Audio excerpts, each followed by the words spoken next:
사도행전 98번째, 눈앞의 기회를 놓친 사람들.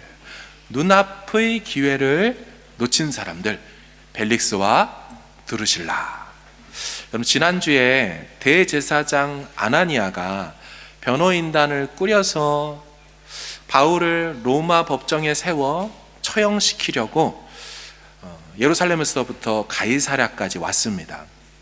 변호사 더둘로는 뱀의 혀를 갖고서 세 가지로 바울을 인신공격했습니다. 그리고 세 가지로 총독에게 아부를 떨었습니다. 그런 반면에 사도 바울은 그 모든 상황 속에서 담담하게 그리고 담대하게 있는 사실에 근거하여 자신의 진술을 했더랬죠. 근데 그 진술 속에 특이한 점은 굳이 말하지도 않아도 될 내용 같아 보이지만 바울은 신앙 고백을 했습니다. 오늘 본문은 그 재판 변호 끝난 다음 어떻게 되었는가, 그 뒤를 말하고 있습니다. 여러분, 그때 유죄 안 일어났죠. 무죄라고도 안 됐습니다. 애매하게 연장되었죠. 지난주 본문 22절을 제가 읽겠습니다. 벨릭스가 이 도에 관한 것을 더 자세히 아는 고로 연기하여 이르되 천부장 루시아가 내려오거든 너희 일을 처결하리라 하고. 자, 이러고 나서 여러 날이 지났다라고 오늘 본문에 말합니다. 자, 우리 본문 24절 한번 읽어볼까요? 시작. 수일 후에 벨릭스가 유대 여자 드루실라와 함께 와서 바울을 불러 그리스도 예수 믿는 도를 듣거늘. 아멘. 여기 한 정보가 나옵니다. 총독 벨릭스의 아내의 이름도 나오지만 그녀의 민족이 나오죠. 어느 사람이라 그래요? 유대인 여자입니다. 유대 여자. 아마 유대 여자였기 때문에 유대교에서 갈라져 나온 것처럼 보이는 기독교 예수교에 대한 궁금증이 있었나 봅니다. 그래서 남편과 함께 그리스도 예수 믿는 도를 더 듣기 위하여 따로 이 부부가 찾아왔습니다. 바울은 자신에게 찾아온 재판장 부부를 앉혀놓고 오늘 세 가지 주제에 대해서 설교합니다. 자, 그걸 볼까요? 25절 시작. 바울이 의와 절제와 장차 오는 심판을 강론하니 벨릭스가 두려워하여 대답하되 지금은 가라, 내가 틈이 있으면 너를 부르리라 하고. 아멘. 여러분, 바울이 이 세 가지 주제로 왜 그들에게 설교 강론했을까요? 두 가지 이유가 있는데, 첫 번째는 이 세 가지 주제는 긴밀히 연결되어 있습니다. 두 번째는 이 세 가지 주제가 이들 부부에게 맞춤형 설교였기 때문입니다. 자, 이 세 가지 주제 중에 셋째 주제는요, 장차 오는 심판입니다. 이 장차 오는 심판인 세 번째는요, 첫 번째인 의와 연결되어 있습니다. 여러분, 하나님 앞에 의로운 자는 하나도 없죠. 성경이 의인은 없나니 하나도 없다. 다시 말하면 다 사람은 죄인이다. 여러분, 의로움이 없는 자, 만약에 장차 오는 심판날을 맞이하면 어떤 일이 벌어집니까? 영원한 형벌 선언밖에 받지 못할 겁니다. 오직 의가 있는 사람만 심판날이 와도 두려움 없이 맞이할 수 있게 되죠. 여러분, 그럼 어떻게 해야지 이 의를 획득할 수 있을까요? 심판날에 그 심판이 면제되는 그 의를 어떻게 해야 우리는 얻을 수가 있을까요? 우리에겐 그 의가 없습니다. 오직 예수 그리스도의 의를 받아야만 우리가 의롭게 되는 줄로 믿습니다. 여러분, 우리는 어떻게 그럼 그 의를, 예수의 의를 얻을까요?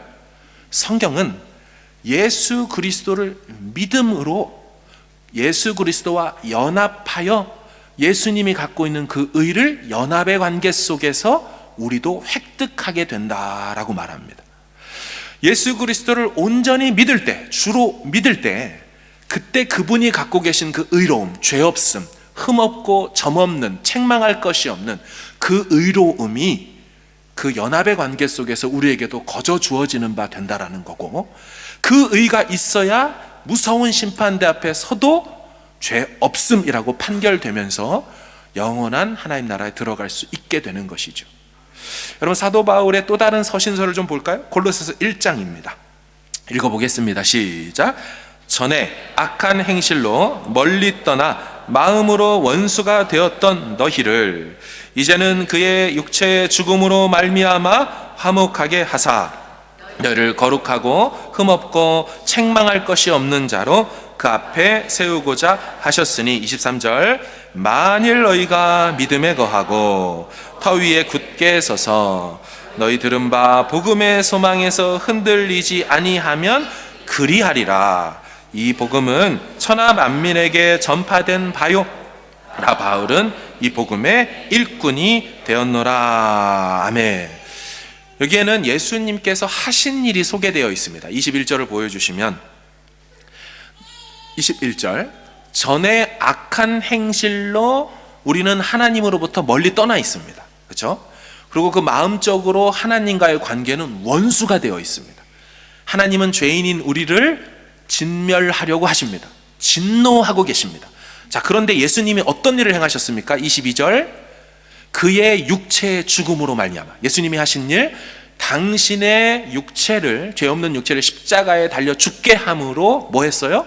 하나님과 우리 사이를 화목하게 하셨습니다. 이 복음이죠. 복음이죠. 화목하게 하셨어요.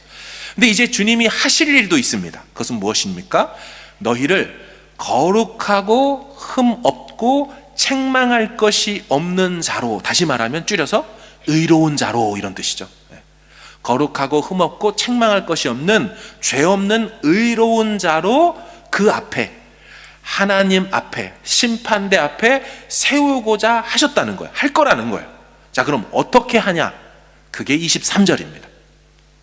만약에 너희가 믿음에 거한다면, 이런 뜻입니다.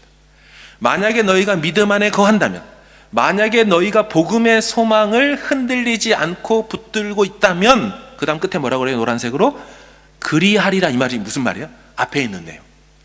너희가 믿음 안에 거하면 바로 하나님 앞에 설 때 거룩하고 흠없고 책망할 수 없는 자로 서게 되는 일이 그리 일어날 것이다 라고 말하는 것입니다.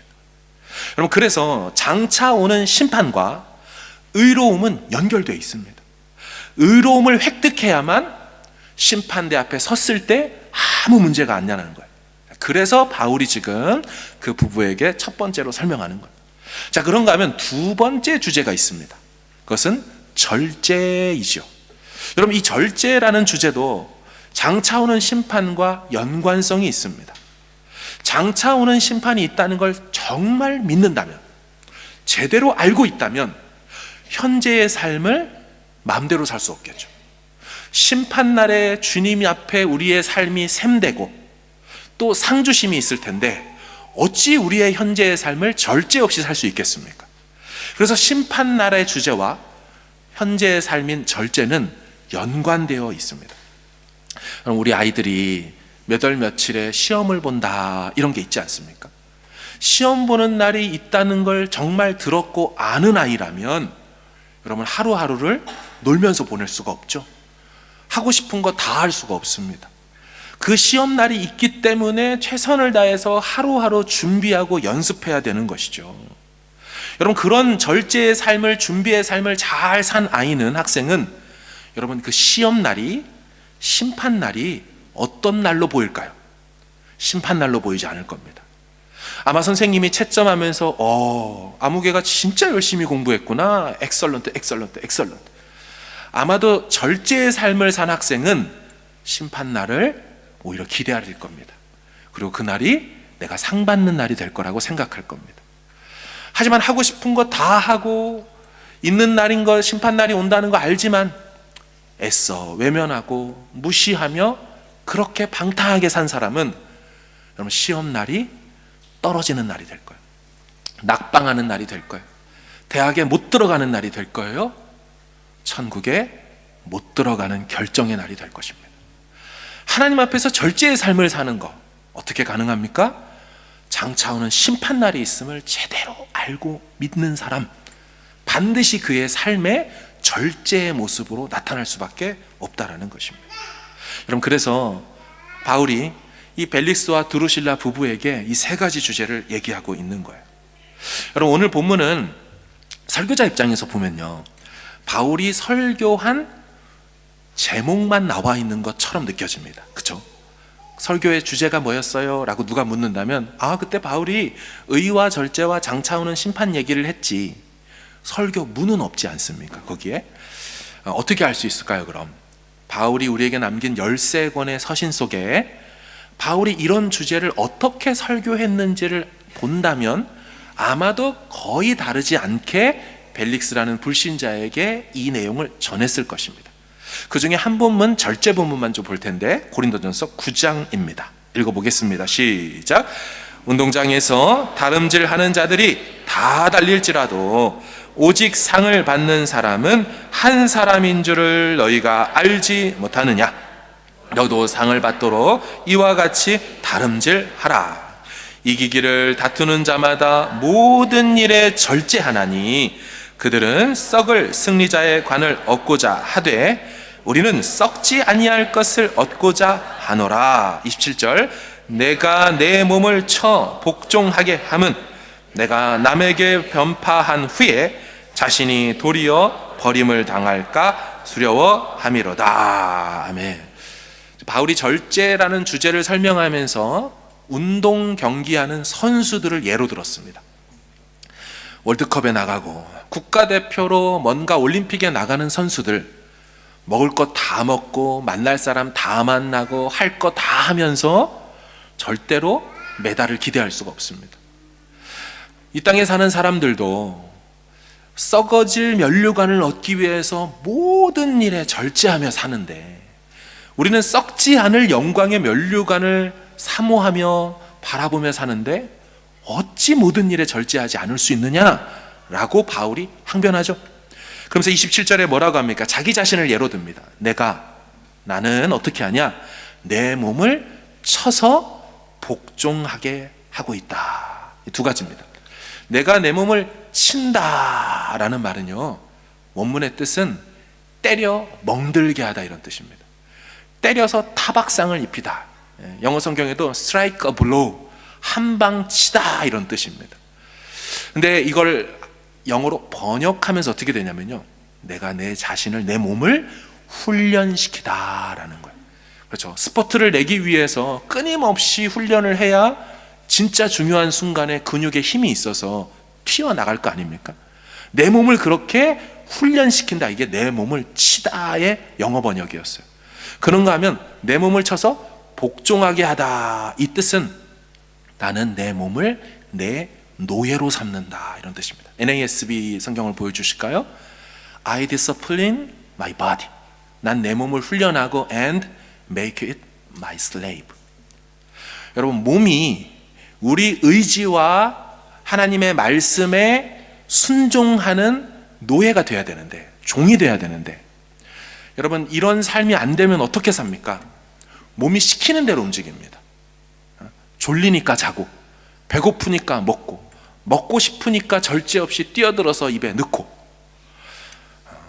절제가 되지 않으면 내가 오늘 이거 해야 되는데 귀찮아 하면서 내 몸이 원하는 걸 따라 버립니다. 나도 작심삼일 다이어트, 먹으면 안 되는데, 보면 안 되는데, 가면 안 되는데, 이거 빨리 해야 되는데, 만사가 귀찮아 하면서 내 몸이 원하는 대로 끌려가죠. 그럼 누가 주인이냐면 육신이 주인이 됩니다. 내 뜻은 맘만 세워봤자 육신이 그날 당일에 다르게 움직이면 내 뜻을 꺾어버립니다. 지금 바울은 뭐 하자는 거예요? 뒤집어야 된다는 거예요. 뒤집어야 된다. 내 몸이 나의 노예가 되고 내가 시키는 대로 해야지. 하나님의 선하시고 기뻐하시고 온전한 뜻이 무엇인지 분별하고 순종해야 되는데 그걸 아무리 알고 주입을 시켜도 몸이 안 따라줘요. 나 하기 싫어 이러면 오히려 지배당합니다. 거꾸로 된 거죠. 지금 바울은 나는 내 몸을 노예화시키고 그 뜻에 순복하게 만들게 위하여 뭐 한다? 두드러 패서까지라도 나는 내 몸을 그렇게 훈련시키고 단련시키고 있다라고 말해요. 여러분, 이런 절제에 대한 주제를 얘기하면 우리는 종종 또 이런 막 때려야 된다 이런 말 하니까 막 이러면서 막 이런 걸 생각할 수가 있어요. 그렇게 하는 절제가 아닙니다. 표현은 이렇게 돼 있지만 세상에서는 절제를 자기의 노력과 의지로 설명을 합니다. 성경은 하지만 절제를 전혀 다른 차원으로 보죠. 그게 갈라디아서 5장에 여러분 성령의 9가지 열매 아시죠? 사랑과 희락과 화평과 오래 참음, 자비, 양선, 충성, 온유, 절제. 무슨 뜻입니까? 내 의지로 절제하는 게 아니고 성령이 내 안에 충만하게 거하시고 임재하실 때 비로소 내가 뭐 할 수 있다? 절제를 할 수 있는 거예요. 아무리 우리가 다짐해봐도 안 되는 그것은 성령으로 충만하지 않기 때문이에요. 그분의 말씀으로 채우고 그분의 임재 안에 거하려고 그분과 기도하며 교통하며 그분의 것들로 내 안을 채워야 내가 이날 이거 해야 되는데 하면서 늘 못하던 그거, 이거 평생 못하고 5년 10년 지나는 동안 이 모양으로 살고 있는 그 모습 다 뜯어내고 껍질 깨고 비로소 빠져나올 수 있는 거, 그건 성령 충만할 때 비로소 셀프 컨트롤이라는 게 되는 거예요. 죄된 육신을 누가 억어할 수 있습니까? 내가 내 몸의 주인인 것 같지만 정직하게 솔직하게 민낯 딱 내놓고 한번 얘기해 보자고요. 내 몸이 내 말 듣습니까? 안 들어요. 안 들어요. 오직 성령으로만 이 의지가, 이 육체가 순종하게 되는 줄로 믿습니다. 사도 바울은 이 의와 절제 장차오는 심판을 벨릭스 부부에게 설교하는 거예요. 아까 두 번째, 서로 연결되어 있지만 또 하는 이유는요, 이게 이들에게 딱 맞는 설교였기 때문입니다. 제가 지난 한 주간 벨릭스하고 두루실라 뒷조사 좀 했습니다. 성경과 여기에 나오지 않는 다른 뒷조사들을 했어요. 벨릭스라는 사람은 주후 52년부터 60년까지 한 9년 동안 유대와 팔레스타인 지역에 11대 로마가 보낸 총독이었습니다. 11번째 보낸 총독. 그거는 우리가 모르지 않는데, 보면서 제가 놀랬던 것은 이 사람의 출신입니다. 이 사람 노예 출신입니다. 그죠? 저도 보고 깜짝 놀랐어요. 무슨 말이에요? 지금 노예가 자유만 얻어도 와, 너 인생 풀렸다 이럴 거 아니에요. 노예인데 자유만 얻어도. 그게 아니고 시민권도 없고, 그게 아니고 로마의 관직들을 하나하나 꿰찬 다음 어디까지 올라갔어요? 로마 총독까지 됐어요. 총독까지. 이 벨릭스는 로마 황제의 가문의 노예였습니다. 아마도 이쁨을 받았던 것 같아요. 그래서 자유도 주고 시민권도 주고 일을 하나하나 맡기다가 급기야 총독에까지 올려준 것입니다. 참 대단한 인생 아닙니까? 자수성가 인생도 이런 자수성가 인생이 없어요. 이 사람에 대한 평을 할 때 이제 총독이라고 하잖아요. 이 벨리스 총독이라는 헬라어 단어가 헤게몬입니다. 헤게몬. 우리 헤게모니라고 하죠. 주도권이라고 하잖아요. 주도권 싸움. 이 총독이라는 뜻이 주도권을 갖고 통치하는 자, 이게 총독이라는 뜻이에요. 근데 성경에 오늘 3절에 보면 벨리스 총독이라고만 하지 않고 각하라고 합니다. 이 각하라는 번역, 이게 우리 한국 입장에서는 여러분 누구한테 각하라고 합니까? 남편한테 각하라 그래요? 아니죠. 예전에 우리 박정희 대통령 정도 될 때 각하, 제3공화국 이런 거 보셨잖아요. 전두환 대통령 시절에 각하 이런 표현했어요. 요즘 이재명 대통령에게 각하라고 하는 사람 아무도 없어요. 그 왜 각하인가? 이 각하라는 헬라어 단어가 뜻이 most excellent라는 뜻입니다. 그래서 most excellent 펠릭스 이렇게 불러요. 그 벨릭스 각하요. 그러니까 가장 뛰어나고 혹은 most noble입니다. 가장 존귀한 자. 한글 번역을 각하로 했던 이유는요, 각자가 한자로서 전각, 누각, 큰 집각 이런 뜻입니다. 그래서 그런 대궐 집 하 아래 하자예요. 그런 집 아래 살고 계신 분, 청기와 아래 살고 있는 분, 청와대에 살고 있는 분, 각하라고 했던 것입니다. 이제 그런가 하면 또 같이 연구하다 보니 찾아보다 보니까 전하이죠. 이 전자도 대궐 전자, 궁궐 전자를 써요. 궁궐 아래 살고 있는 분. 그래서 이걸 우리는 킹, 왕의 이름을 왕이시여라고 하지 않고 다른 표현으로 달리 부른 거죠. 전하. 그런가 하면 황제를 의미하는 폐하의 폐자도요, 그 궁궐에 올라가는 그 돌 계단, 섬돌 패자를 써서 돌계단에 살고 계시는 분에서 폐하라고 불렀습니다. 그러니까 다시 돌아오면요, 이 사람 벨릭스도요 가이사랴 궁궐에 살죠. 그 헤롯 팰리스에 살고 있습니다. 저번에 보여드린 것처럼. 그래서 각하라고 번역을 한 거죠. 궁금한 건 이것입니다. 이 사람이 노예였는데 그럼 도대체 어떻게 해서 총독까지 각하까지 된 것인가? 역사를 조사해 보니까 한마디로 보면 형님 덕에 그 자리에 올라갔습니다. 근데 제가 궁금해진 게 또 생겼어요. 아니, 형님도 같이 노예였거든요, 가정이 다. 근데 어떻게 형님도 노예였는데 형님 힘으로 동생을 다른 자리도 아니고 총독으로 꽂아다 줄 수 있을까? 이 형님은 어디에 속한 노예였냐면 황제 클라우디오 황제의 어머니에 속한 노예였습니다. 그러니까 황제에게 속한 노예보다 누구 파워가 더 세요? 황제 어머니에게 속한 노예가 훨씬 더 파워가 세서 형님이 권세를 얻어서 동생을 좋은 자리에 보내준 거거든요. 아마도 벨릭스는 이런 돌아가는 모든 걸 보면서 이런 생각을 했던 것 같습니다. 야, 권세자를 알고 그들에게 연줄이 다고 그러면 인생 풀리는구나. 근데 그 중에서도 권세자보다 권세자의 여인들에게 잘 보이면 그게 좀 더 세 보이는구나. 벌써 이 힘의 균형을, 여자가 더 세다는 걸 알았던 것 같아요. 그래서 그런지 이 벨릭스는 그 후로 만나는 사람들마다 왕가의 여인들만 만납니다. 왕가의 여인을 퀸이라고 하죠. 요즘 말로 퀸카들만 만나고 다닙니다.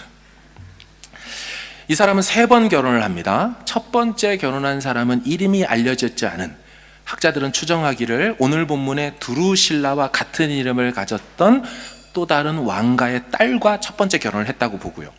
자, 두 번째 결혼한 여자는 누구냐면 이 마르쿠스 안토니우스라는 사람이 있어요. 그 안토니우스가 누구랑 결혼했냐면 클레오파트라, 고대 이집트의 마지막 파라오라고 알려진, 그녀의 코가 조금만 높였어도 세상 역사가 바뀌었다고 하는 그 클레오파트라와 안토니우스의 손녀와 결혼을 합니다.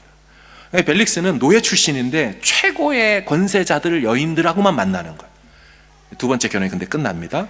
이 세 번째 결혼한 여자가 이 두루실라입니다. 그럼 이 두루실라는 어떤 여인이었을까? 조사해봤더니요, 이분이 38년생입니다. 우린 보통 38년생 하면 1938년생을 생각하지만 이분은 그냥 38년생입니다.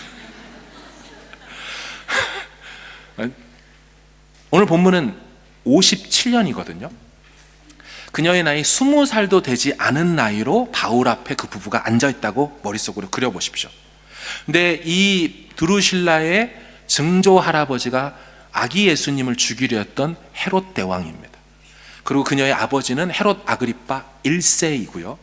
헤롯 아그리파 1세에게 딸 셋이 있었는데 그 막내딸이 두루실라입니다. 그리고 다른 오빠로는 헤롯 아그리파 2세가 있고 다른 언니로는 버니게가 나옵니다. 그러니까 한마디로 이 벨릭스는 헤롯 왕가의 여인, 왕가의 손녀, 딸과 결혼한 것입니다. 근데 이 헤롯 아그리파 아버지인 1세가 6살밖에 안 되는 이 딸을 어떻게 했냐면 안티오쿠스 4세의 아들 에피파네스와 6살에 약혼을 시킵니다. 아주 어릴 적부터 빨리 줄을 다는 거예요. 딸 하나 낳았으니까 빨리 연줄돼야지. 그런데 이 드루실라의 민족이 뭐라고 나왔습니까? 유대인이잖아요. 유대 여자랑 결혼하려면요, 우리 창세기에도 그 다말이랑 결혼하려고 해서 세겜 추장들이 뭐 받아야 됩니까? 할례 받듯이 이 에피파네스가 이 여인이랑 결혼하려고 보니 할례를 받으라는 거예요. 나는 할례 못 받는다 거절하고 있다가 그만 드루실라의 아버지가 주 44년도에 죽습니다. 장인어른 될 사람이 죽으니까 아싸 잘됐다, 이 여건 무효해서 파혼이 됩니다. 그리고 나서 53년도에 15살 나이에 드루실라는 시리아의 에메스 왕의 아지수스라는 이 왕, 그러니까 에메스는 나라 이름이고요. 아지수스라는 왕과 결혼을 합니다. 이 아지수스는 할례 받고 유대교로 개종해서 두루실라랑 결혼했어요. 결혼해서 1년쯤 지난 어느 날 저기 로마에서 총독 하나가 파견돼서 오는데 그게 벨릭스입니다. 문제가 있었어요. 이 두루실라가 굉장히 아름다웠다는 것입니다. 얼마나 이 여인이 아름다웠냐면 그녀의 10살 연상인 언니, 그 첫 번째 언니 버니게, 이제 25장에 나올 거예요. 26장에도 나옵니다. 그 언니가 10살 어린 여동생의 미모를 질투해서 얼마나 괴롭혔는지 스트레스가 극심했다는 기록이 있습니다. 얼마나 예쁘면 친언니까지 질투할까요? 결국 너무 예쁜 여자, 그래서 벨릭스가 와서는 이 드루실라를 보고 결혼하고 싶은데 1년 전에 아지수스랑 결혼을 했으니 설득이 안 되죠. 방법을 씁니다. 구브로라는 섬, 키프로스라는 그 섬에 유대인 마술사인 아토무스라는 사람을 시켜서 점괘를 받는데, 마법사입니다. 드루실라한테 가서 점괘를 받는데 벨릭스랑 결혼하면 너 굉장히 잘 될 거다. 하지만 벨릭스의 청혼을 거절하면 너에게 큰 화가 있을 거다. 영적 가스라이팅, 가머니슬과 협박을 합니다. 그렇게 해서 결국 드루실라가 아지수스랑 이혼하고 벨릭스랑 결혼해요. 그래서 드루실라 입장에서는 벨릭스가 세 번째 남편이 되는 거죠. 첫 번째는 파혼, 두 번째는 결혼했다가 강제 이혼당하고 세 번째 결혼한 거예요. 그리고 이 벨릭스도 이 세 번째 결혼한 사람이 드루실라가 됩니다. 여러분, 그렇다면 지금 어떤 일이 일어나고 있다라는 것입니까? 권력에 눈이 멀어서 그런 여자들만 쫓아다니면서 자기 신분 상승을 꾀했던 남편과 불륜과 정욕, 색욕에 눈이 멀어가지고 결혼해버려서 가정을 이룬 그 두 부부를 앞에 앉혀놓고 의를 얘기하고 있어요. 무슨 얘기예요? 당신들은 죄인입니다, 이 얘기를 하는 거예요. 당신들에게는 의로움이 없습니다, 그 얘기를 하는 거예요. 두 번째, 당신들의 삶에는 절제가 없습니다, 얘기하는 거예요. 마음이, 욕정이 끌어올리면 아무 여자나 만나고 그렇게 해서 버리고 또 다른 사람 만나는 당신들의 결혼 생활은 절제가 없었습니다. 결론, 따라서 당신들 앞에 있는 건 장차 올 심판밖에 없습니다. 이 얘기를 바울이 그들 부부에게 말하는 것입니다. 여러분, 이런 얘기를 듣고 이들 부부가 어떻게 반응했을까요? 자, 25절을 한번 읽어보겠습니다. 시작. 바울이 의와 절제와 장차 오는 심판을 강론하니 벨릭스가 두려워하여 대답하되 지금은 가라, 내가 틈이 있으면 너를 부르리라 하고. 아멘. 자, 이들 부부가 어떻게 반응을 했냐면 지금은 가라. 옛날 개역 한글에는 시방은 가라, 사투리가 아니고 한자말이에요. 지금은 시방은 가라, 시방 아니요, 이렇게 보낸 것입니다. 다음번에 틈이 있다면 그때 부르리라. 사랑하는 여러분, 너무 안타깝지 않습니까? 지금 자신들에게 복음을 전해준 사람은 복음에 있어서는 전문가 아닌가요? 1, 2, 3차 선교 여행을 끝나고 온 복음을 알짜로 전해줄 수 있는 사람이 왔어요. 게다가 과외시켜주듯이 부부 앞에 따로 만나서 그렇게 들었어요. 그랬는데 이 사람들의 반응이 뭐예요? 지금은 아닙니다. 여러분, 예수 복음이 선포되고 예수가 주라는 게 선포될 때 여러분, 우리는 어떻게 반응해야 될까? Not this time이 아니에요. 지금은 영접 못할 것 같아요. 우리 복음 전해보면 그렇게 말하는 사람들 있죠. 다음번에요, 바빠서요. 사랑하는 여러분, 오늘 본문은 그런 모습이 애매하게 미적지근하게 계속 끌면서 결단 내리지 못하는 모습이 어떻게 되는지를 보여주고 있는 본문입니다. 여러분, 더 안타까운 게 있어요. 뭔지 아십니까? 이 벨릭스가 이 세 가지 주제 설교를 들었을 때 마음이 움직였다라는 것입니다. 그 얘기를 할 때 마음이 안 움직였으면 뭔 소리야, 네가 지금 나를 감히 그런 말해? 내가 너에게 두려움을 심어줄게, 십자가 준비해라, 채찍 돌려라, 이게 반응이 될 텐데 지금 어떻게 나오고 있어요? 벨릭스가 두려워했어요. 여러분, 그 두려움, 그분의 말씀에 대한 두려움, 경외감은요, 성령이 그 심령 안에 역사했기 때문에만 생길 수 있는 감정이에요. 최고로 높은 사람이 저 죄수 앞에 죄수의 말 때문에 두려워할 수 없잖아요. 여기서 이렇게 할 때 이쪽이 두려워해야지 왜 이 말을 듣고 이 사람이 두려워하냐고요. 그건 성령이 역사했어요. 성령이 그 마음을 터치했고 움직였어요. 근데 무엇이 문제입니까? 성령이 그 마음을 흔드는데도 애써 외면하는 것입니다. 아니야, 지금은 아니야. 내가 왜 그러지? 네가 죄수고 내가 재판장인데 왜 우리 둘이 사이가 거꾸로 돼 있는 거지? 뭔 소리야 그 예수 나사렛 땅은. 이러면서 거절하면서 물러나게 되는 것입니다. 여러분, 이 사람의 인생을 생각하면 너무너무 안타까워요. 제가 어떤 사람이 하나 생각이 났어요. 본문을 묵상하는데 똑같고 비슷한 상황 속에 전혀 다른 반응을 보였던 사람입니다. 그 사람은 빌립보 간수였습니다. 사도행전 16장을 좀 보여주세요. 보세요. 간수가 등불을 달라고 하며 뛰어들어가 무서워 떨며. 역시나 바울과 실라는 죄수입니다. 간수는 그를 지키고 있는 사람이죠. 근데 간수의 마음에도 두려움이, 무서움이 찾아옵니다. 왜 그랬어요? 바울과 실라가 감옥 안에서 찬송하고 기도하자 옥문이 흔들리고 지진이 일어났습니다. 지진이 일어나면 보통 무너져야 되는데 지진이 일어났는데 무너지는 게 아니라 수갑이 풀려버렸습니다. 굉장히 기이한 현상을 보면서 그의 마음에도 알 수 없는 두려움이 생겼습니다. 근데 이 사람은 그 두려운 마음을 어떻게 그 다음 이후로 반응합니까? 바울과 실라 앞에 엎드립니다. 벨릭스는 엎드리지 않습니다. 꼿꼿이 서서 그 자리에 앉아 있습니다. 그런 다음에 이 간수는 뭐라고 말합니까?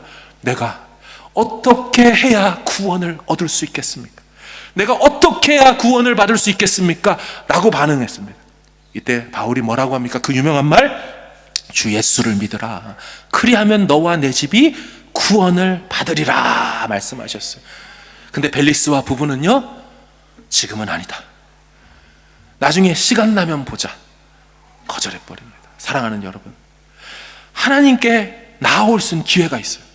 하나님의 음성에 반응할 수 있는 기회가 있어요. 여러분, 여기서 벨릭스 부부가 결단했다면 이들은 영생을 얻었을 거예요.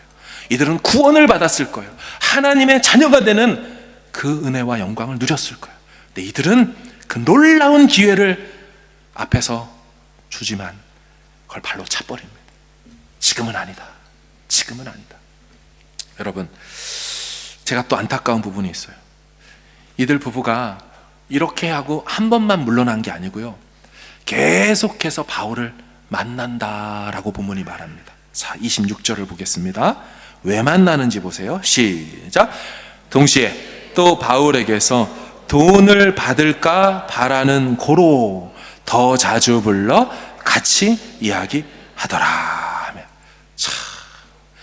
천하의 바울을 만나는데, 복음 전문가를 만나는데, 로마서 강해를 요약본으로 해줄 수 있고 13권의 서신을 이미 다 썼기 때문에 그거 얼마든지 강론해 줄 수 있는 최고의 사람을 만나서는 계속 무슨 의도로 만난다고요?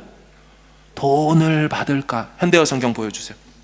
그는 한편으로는 바울이 혹시 뇌물이라도 바치지 않을까 하여 자주 바울을 불러내어 대화를 나누었다. 여러분, 이 사람은요, 바울 안에 계신 예수님을 못 봅니다.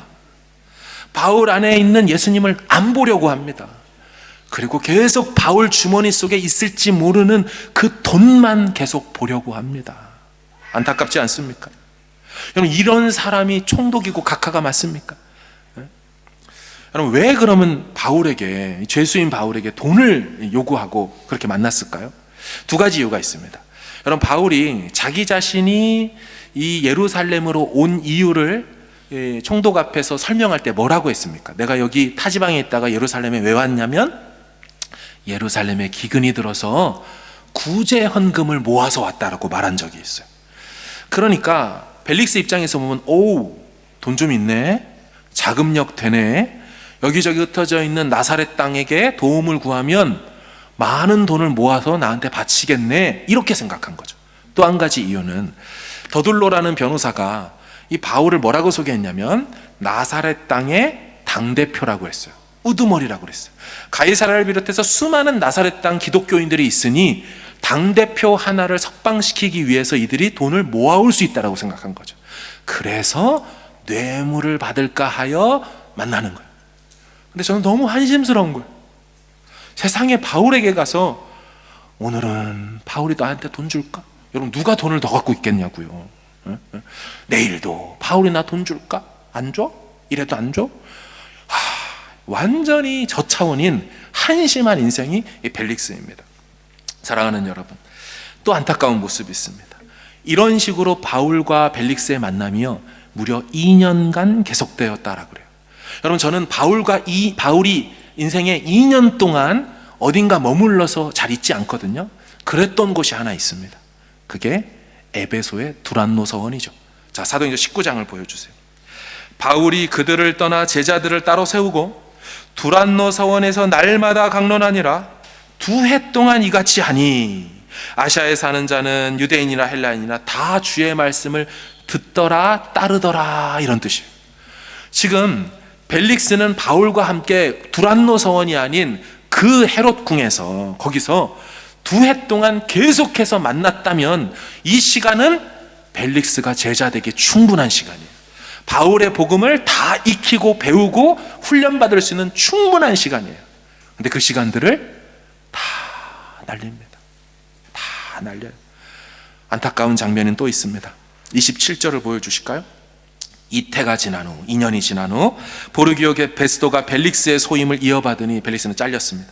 벨릭스가 유대인의 마음을 얻고자 하여 바울을 구류하여 두니라.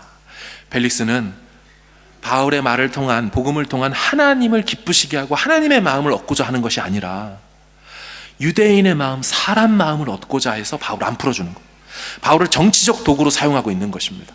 내가 바울을, 내 말 잘 들으면 바울을 계속 잡아두고, 너희들 유대인들 내 말 안 들으면 바울 확 풀어가지고 유대교인 사람들 기독교인으로 다 바꾸는 일에 바울이 열심이니까 그렇게 만들 거야. 이 사람은 사람 마음에 자기의 관심을 두지 하나님께 마음을 두지 않습니다. 사랑하는 여러분, 이 벨릭스하고 드루실라 부부, 그 후로 어떻게 됐을까요? 성경은 이들이 이후로는 다시 등장하지 않는 것처럼 말하지만 역사 속에 찾아보면 그들의 그 뒷모습이 나옵니다. 벨릭스는 지금 유대인의 마음을 얻고자 했지만요, 유대인들은 계속 벨릭스를 향하여서 반란과 폭동을 일으켰습니다. 그런데 이 마음을 다잡지를 못합니다. 왜냐하면 벨릭스는요 굉장히 잔인하게 이들을 대했습니다. 이유는, 벨릭스가 어느 출신이라 그랬어요? 원래 출신이 노예 출신이에요. 여러분, 노예는 어떻게 다룸을 받았냐면 그냥 말 안 들으면 때리면 됩니다. 죽일 듯이 때리고 밥 주지 않고 그러면 다음번에 말을 들어요. 그래서 역사가 타키투스라는 사람이 벨릭스에 대해서 한 줄 평을 달아놓은 게 기록에 남아 있어요. 그게 무엇이냐? 벨릭스는 노예의 마음으로 왕의 권한을 행사하는 사람이었다라는 것. 마음은 여전히 노예고, 그래서 노예 다루듯이 백성들을 다스리니 유대인들이 가만히 있습니까? 들고 일어나고 달려드는 겁니다. 결국 유대의 지도자들이 당시 황제였던 네로에게 찾아가서 이 벨릭스를 고발하죠. 그래서 네로가 벨릭스를 해임시킵니다. 로마로 다시 오게 되면 큰 벌을 받아야 되는데요, 역사 기록에 보면 그 형님 팔라스가 또 손을 씁니다. 그래서 큰 벌은 받지 않았어요. 하지만 그 뒤로 벨릭스의 행적들은 역사에서 찾아볼 수가 없습니다. 자, 그럼 그 아내 두루실라와 그리고 그 둘 사이에서 난 아들 하나 아그리빠, 이들은 어떻게 되었을까요? 이 시점으로부터 시간이 좀 지나 주후 79년 8월 24일 오후 1시, 제가 왜 이렇게 정확하게 연도하고 월일과 시간까지 말할 수 있을까요? 79년 8월 24일 오후 1시에 이탈리아 로마로 다시 돌아간 그들 가정에 일이 일어나는데, 그것은 베수비오라는 산이 그 시간에 폭발하게 됩니다. 20km밖에 떨어져 있지 않는 폼페이라는 도시가 그 화산으로 인하여 완전히 뒤덮이게 됩니다. 사진 하나 보여주실까요? 지금 시점에서 베수비오 화산 그 분화구입니다. 2000년 전에 폭발한 건데 지금도 그 현장이 남아 있습니다. 다음 슬라이드 사진을 보여주시면 그 당시에 있던 사람들이 미처 피하지 못하고 화산재에 갇혀서 저 모양으로 이렇게 움츠리면서 있었습니다. 저 화산재의 역사 기록에 따르면, 요세푸스의 기록에 따르면 그 아그리빠 아들과 엄마 드루실라가 전날에 죽었습니다. 다음 슬라이드. 여러분 보시기에는 지금 그 폼페이 지역에 저와 같이 높이 있는 이 건물들이 있지만, 저거는 실제 사산이 터진 다음에 1800년이나 지난 다음에 화산재가 4m 정도가 쌓였습니다. 한 어느 정도까지일까요? 우리보다 훨씬 높겠죠? 이 인터 강당을 다 뒤엎을 정도의 화산재가 쌓여서 아무도 그 밑에 뭐가 있는지 모르다가 1800년이 지나서 공사하려고 하다 보니 저게 나온 것입니다. 그래서 하나하나 4m를 다 발굴해내고 그 안에 있는 뼈대 구조가 남은 것입니다. 저 안에 사람들이 죽은 것이죠. 다음 슬라이드. 저 위에가 다 발굴된 거고요. 그 밑에 있는 사람들이 저 같은 모습으로 피하다가 쓰러져서 웅크려서 집안에서 발견되었습니다. 여러분, 드루실라와 벨릭스 그 가정은 오늘 이 본문으로부터 22년이 지난, 그래서 드루실라 나이 41세, 자신의 아들 아그리빠 약 25살에 그렇게 화산재에 묻혀서 한날에 심판받을지 몰랐습니다. 하지만 여러분, 저렇게 해서 화산재로 심판받아서 끝나면 차라리 다행일 것입니다. 바울은 뭐라고 말했습니까? 부활이 있을 텐데 그 부활은 의인의 부활과 악인의 부활이 있다 그랬어요. 의인은 다시 부활할 때 영생이라는 선물을 얻기 위해 부활할 것이지만, 악인은 죽으면 끝이 아니라 다시 부활시켜서 영원한 형벌받게 하기 위하여 살려낼 거라는 거예요. 지금은 그 화산재에 잠시 타들어가서 의악하고 죽었겠지만, 화산재와 비교도 안 되는 뜨거운 지옥불로 영원토록 고통받기 위해 다시 부활할 거라는 말씀을 들었습니다. 하지만 드루실라와 그 가정은 무시했습니다. 두려운 마음을 외면했습니다. 그리고 괜찮게 이탈리아 폼페이에서 잘 살고 있다라고 생각했겠지만, 잘 나가는 형님 밑에 그래도 이만하면 다행이지 살았겠지만 아닙니다. 싹 다 뒤덮여서 지금은 역사 교과서에서 나오는 사건에 불과하게 되었습니다. 사랑하는 여러분, 이 벨릭스의 이름의 뜻이 무엇인 줄 아십니까? 라틴어로 해피란 뜻입니다. 행복한, 복됨. 벨릭스는 참 복을 주겠다는 바울의 설교, 복음을 거절했습니다. 헛된 복을 쫓았습니다. 권력복, 무력의 돈, 세욕과 정욕, 그것만 쫓아다니다 결국 인생이 끝났습니다. 저는 이들 부부의 뒷조사를 하고 묵상하면서 성경에 나온 또 다른 부부 하나가 생각났어요. 이들 부부는 드루실라와 벨릭스라면 브리스길라와 아굴라 부부가 생각이 났습니다. 그들도 바울과 고린도에서 약 2년에 해당되는 1년 6개월 동안 만난 적이 있습니다. 그들은 바울과 2년 정도 만난 뒤에 완전히 자신들이 섬기고 하고 있던 잘 나가던 당시 비즈니스, 장막 텐트 만드는 일을 내려놓고 바울과 함께 아시아로 넘어가 에베소에서 두란노 서원을 섬기면서 복음 전하는 선교사가 됩니다. 그러고 나서 나중에 글라우디오 황제가 죽고 난 다음 원래 이들이 왔던 로마로 돌아갔고, 바울은 로마서로 편지를 보내며 브리스길라 아굴라 부부에게 안부를 전하면서 바울 인생에 늘 동역자로 쓰임 받았음을 우리가 알고 있습니다. 사랑하는 여러분, 우리는 어떤 가정과 어떤 부부가 되어야 되겠습니까? 오늘 본문은 분명히 말합니다. 하나님이 기회를 주실 때 그 기회를 놓치지 말라 말합니다. 순종할 기회를 주실 때, 아직 건강이 있어서 기도할 수 있는 기회를 주실 때, 아직 눈이 보여서 성경 볼 수 있는 기회를 주실 때, 아직 모든 걸 허락하셔서 예배할 수 있는 기회를 주실 때 그 기회를 놓치지 말라고 하는 거예요. 하나님 앞에 아직 기회 있을 때 나오셔야 돼요. 지금이 아닙니다, 목사님. 조금 더 시간 지난다. 우리 애들 좀 키워놓고 뭐 하고.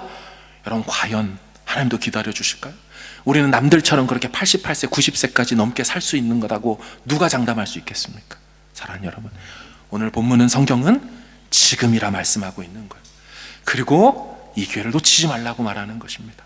그리고 혹시 오늘 찬양하거나 말씀을 듣는 중에 내가 왜 이러지? 왜 찬양의 가사가 들리지?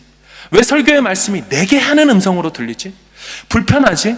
왜 내 마음에 꺼림칙한 게 들리지? 여러분, 성령이 우리 안에 문을 두드리시는 거예요. 누구든지 내 음성을 듣고 문을 열면 나는 그에게로 들어가 그로 더불어 먹고 그는 나로 더불어 먹으리라며 주님이 우리 안에 들어와 충만히 거하시겠다고 마음에 노크를 하고 계실 때 여러분 그것을 외면하면 안 됩니다. 하나님 앞에 마음을 열고 받아들이셔야 돼요. 애써 도망갔다가 다음 기회가 없을 줄 모릅니다. 사랑하는 여러분, 말씀을 정리합니다. 벨릭스와 드루실라 부부가 아니라 아굴라와 브리스길라 부부처럼 쓰임받기를 주의 이름으로 축원합니다. 지금이 아니니 다음에 틈이 있으면 시간 나면 할게요, 예배할게요, 뭐 할게요가 아니라 엎드리며 내가 지금 그럼 무엇을 하면 되겠습니까? 간수장처럼 반응하시기를 바라고요. 장차 오는 심판이 있음을 진짜 믿는다면 예수 제대로 믿고 그 예수 때문에 받는 획득된 전가된 의로 그 심판대 앞에 어여치 나아가 설 수 있는 우리가 되기를 축원합니다. 장차 오는 심판이 있음을 정말 믿는다면 오늘의 한 주간의 우리의 하루하루의 삶을 성령의 충만함의 결과인 절제의 삶으로 그분 앞에서 살아낼 수 있는 저와 여러분 되기를 주님의 이름으로 축복합니다. 아멘.